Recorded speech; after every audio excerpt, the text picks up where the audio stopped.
Shalom, frères et sœurs, et bienvenue au journal de l'épouse de Christ sur Eagle Kenos Media. La RDC pleure un de ses dignes fils, en la personne du pasteur Sikou II, berger de la voix de l'Aigle Assemblée. Vous aurez de plus amples informations, mesdames et messieurs, chers frères en Christ, dans cette édition du journal. Depuis le lancement de Eagle Kenos Media, le média de l'épouse de Christ, le 11 novembre 2020, plusieurs voix de la musique chrétienne se sont élevées pour soutenir cette initiative salutaire. Après Hortense Colombe, artiste musicienne du message du temps de la fin au Cameroun, Grâce Mutombo en RDC, c'est au tour de Neville Kanono, chantre de l'Éternel, de réitérer son soutien et ses bénédictions au groupe de médias. Il s'exprime dans cette courte vidéo. Shalom, chers frères et sœurs, que Dieu vous bénisse richement. Je suis votre frère, le pasteur Neville Kanono. Alors, je viens vous inviter à vous abonner massivement à la chaîne Eagle Kenos Media, notre chaîne YouTube, Facebook, page Instagram, ainsi de suite. En tout cas, vous allez retrouver nos chants là-bas, vous allez retrouver ce qui nous concerne là. Que Dieu vous bénisse richement et soyez déjà les bienvenus. Nous quittons la musique pour parler d'une toute autre actualité en prison. En 2 ans, c'est-à-dire de 2019 en 2020, 10 mariages ont été célébrés au tabernacle des Aigles des Foulanes dans la ville de Yaoundé. Fait qui est loin d'être anodin. Notre reporter Cédric Renaud Akono s'y est penché sur cette actualité. Voici son reportage. De 2019 en 2020, l'église des Foulanes, le tabernacle des Aigles situé dans la ville de Yaoundé, a été richement bénie par le Seigneur Jésus-Christ. En 2 ans, cette église du message du temps de la fin a connu au total 10 mariages. La première réunion, c'est la sœur Linda Aluchanet, sœur de cette église qui va s'unir pour la vie au frère Israël Wanyamou qui vient de l'Escrème Nord. C'était le 19 janvier 2019 dans la ville de Bokito dans le Mamekim. Quelques mois vont s'écouler avant le prochain événement. C'est le 27 avril 2019 que le frère Thomas Sama et la sœur Agnès Nouawa vont s'échanger les vœux devant le peuple de Dieu. 1 mois et demi plus tard, le 29 juin 2019, c'est au tour du frère Akono Cédric Renaud de s'unir pour l'éternité à la sœur Nadège Afoubou et Sama de l'église de Zouikeli. Le 13 juillet, donc 2 semaines plus tard, le frère Raphaël Tchadé Boudougou ira prendre sa belle, la sœur Rebecca. Et pour clore ce chapitre de l'année 2019, le révérend Kamtakeya Primus va s'unir à sa tendre moitié, la sœur Ruth Blanche, le 27 juillet 2020. Au total, en 2019, le tabernacle des Aigles des Foulanes va totaliser 5 mariages. Ce sera le même chiffre pour l'année suivante 2020. C'est le frère Francky Akwa qui va ouvrir le bal le 8 février 2020 en s'unissant à la sœur Sarah Mbarga. Quelques mois plus tard, c'est-à-dire le 15 août 2020, le frère Jude Kimbede s'envolera en juste noces avec la sœur Salomé Elundou de Bethesda Tabernacle à Konegi dans la ville de Yaoundé. 3 semaines plus tard, le 12 septembre, c'est au tour du frère Hervé Maloum, affectueusement appelé Dr Luc, de s'unir à la sœur Cindy Akwa. Le 7 novembre 2020, le frère Michael Bissek et la sœur Sylvie, devant les saints, vont se dire oui pour la vie. Et pour terminer cette année, la sœur Jemima va s'envoler en juste noces avec le bien-aimé frère, un bien-aimé frère de la ville de Bolova, le 27 novembre 2020. Le 19 décembre 2020, à l'hôtel Mancel dans la ville de Yaoundé, la mission chrétienne de la parole parlée en abrégé MCPP tenait sa 4e assemblée générale. C'était en présence de nombreux costumes de l'Éternel et des médias nationaux. Votre reporter y était présent. Nous vous donnons ici son compte rendu. Il est environ 9h15 quand le pasteur Piclo Damougou, président de la mission chrétienne de la parole parlée, au Cameroun et hébergé de l'église de Fouda dans la ville de Yaoundé, prend la parole au cours d'un discours inaugural pour ouvrir solennellement la 4e assemblée de la mission chrétienne de la parole parlée, dont l'objectif premier et primordial reste la divulgation du message dans l'ensemble du triangle national. Tout de suite après l'ouverture de cette énième assise de l'association, les invités ainsi que les organisateurs seront invités à prendre une photo de famille sur l'esplanade de l'hôtel et à se prêter à quelques questions des journalistes. Le président de la MCPP, le pasteur Piccolo Damogo, revient sur la genèse de cette mission, ses objectifs et perspectives. Il s'exprime au micro de votre reporter. Une évaluation des activités menées en 2020 et une projection des activités menées en 2020. La parole parlée est née sous une situation de crise en 2013. Ça veut dire que les autorités, en faisant bien sûr leur travail, ils réclamaient de présenter les décrets présentant la création des associations religieuses. Ils sont arrivés jusqu'à nous, on n'en avait pas. Ce qui a fait suite à la fermeture de l'Assemblée qui est ici là. Nous nous sommes rapprochés de ces autorités. Ils nous ont dit la procédure à prendre que nous avons prise en constituant une association de frères, de chrétiens qui croient à une vision, la vision donnée à un prophète, le prophète William Branham, selon Malachie 4. Et nous avons déposé ces dossiers. Et c'est comme ça que la mission chrétienne naît officiellement en 2013.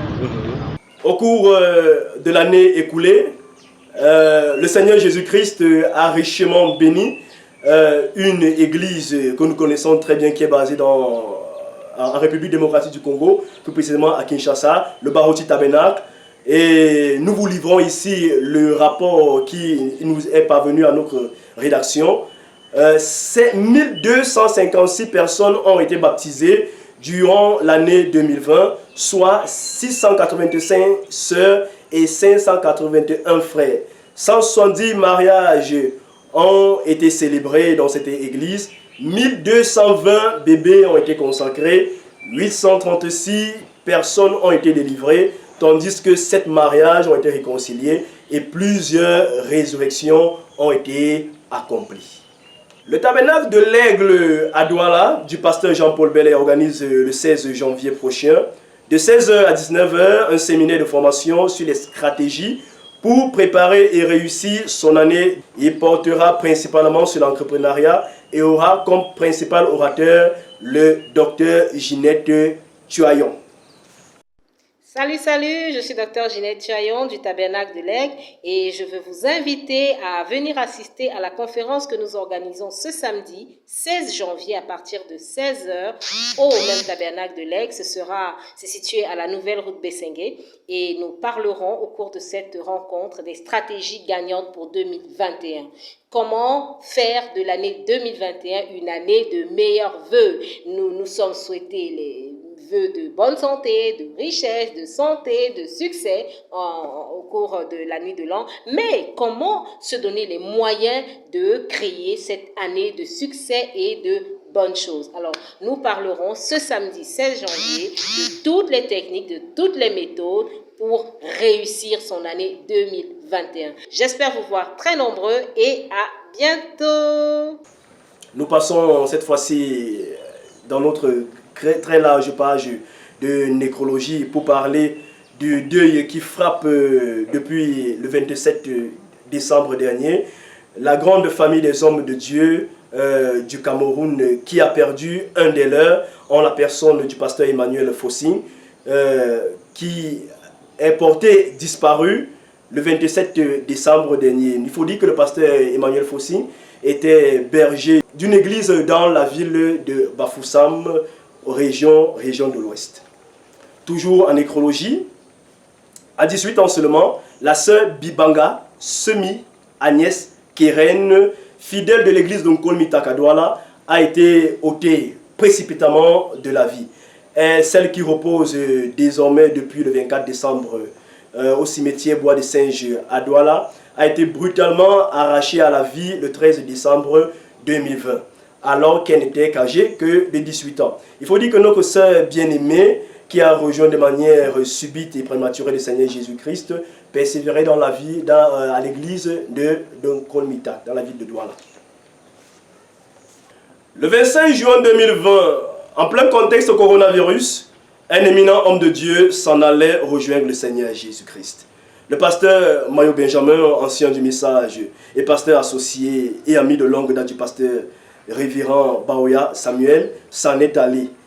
Les raisons tout de suite évoquées par les médecins nous ont laissé entendre au sein de l'Éternel que c'était le Covid-19. C'est donc sans tambour ni hommage que ce dernier a été inhumé dans la précipitation dans son domicile familial qui est basé plus précisément sur la route d'Onfou dans la ville de Yaoundé, région du centre. Le 5 décembre dernier, un culte de souvenir de ce valeureux combattant dans la foi a été organisé par le pasteur Baoya au domicile du défunt situé sur la route d'Onfou. À ce dernier hommage de ce valeureux combattant dans la foi, plusieurs enfants et serviteurs de Dieu y étaient présents. Dans la foulée, plusieurs hommes de Dieu ont rendu un vibrant hommage aux natifs du Mbam Ekim. Très ému à cause de cette disparition, le révérend Baoya Samuel n'a pas désiré rendre un témoignage.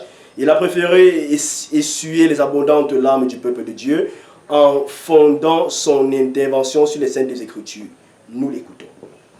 Le pasteur Benjamin Mayo, qui nous a quittés en juin.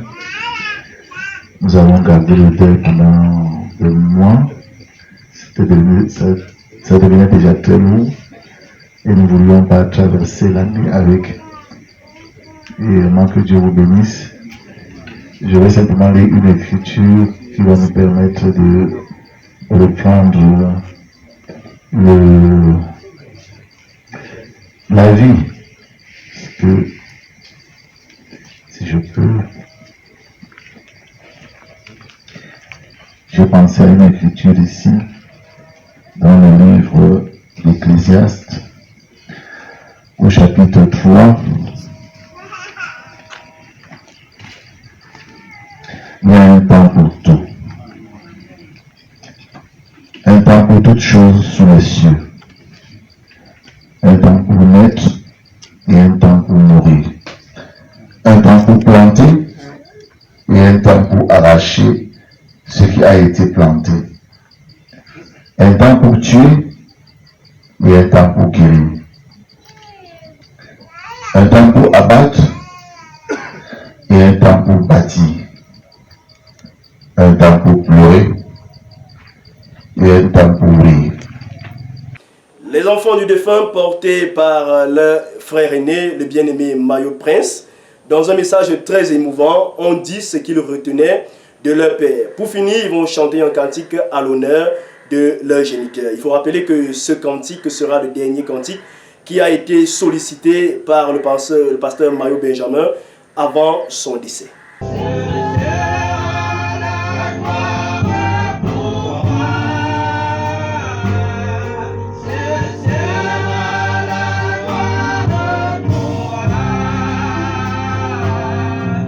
Toujours en nécrologie, nous parlons cette fois-ci de la ville de Ntui, basée dans le département du Mbam-Ekim, pour dire que c'est le tabernacle, Bethléem tabernacle de Ntui, dans le Mbam-Ekim, pleure 2 de ses enfants. Il s'agit du frère Eric Bemelingue, qui a trépassé le 8 décembre dernier. La veuve du feu pasteur Amos Jem Biking est également allée rejoindre le Seigneur Jésus-Christ. Maman Marie n'est plus, elle qui a été durant plusieurs années aux côtés de son mari, est désormais dans la félicité. Toujours en nécrologie, comme nous vous l'annonçons en titre, le 8 décembre 2020, comme un coup de tonnerre, un homme de Dieu quittait brutalement la scène. Il s'agit du pasteur Sikoude Mukombe, berger de l'Assemblée chrétienne de Bukavu au sud Kivu, en République démocratique du Congo. Le 8 décembre, le peuple de Dieu, de concert avec la famille du défunt, ont procédé à l'inhumation du valeureux homme de Dieu. Le couple Anko a décidé de faire une production dans le sens de rendre hommage à ce valeureux combattant. C'est une chanson que nous aimons bien, nous vous la proposons.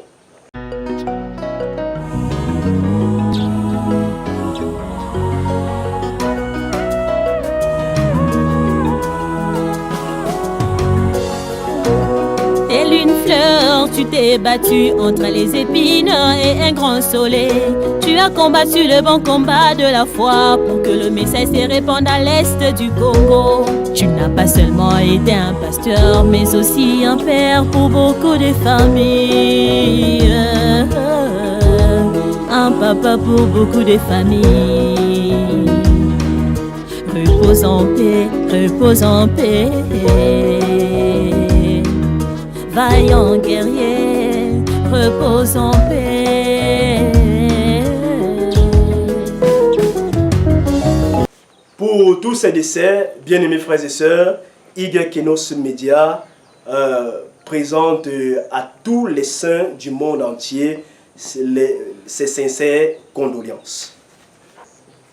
À l'étranger cette fois-ci, nous sommes en Côte d'Ivoire.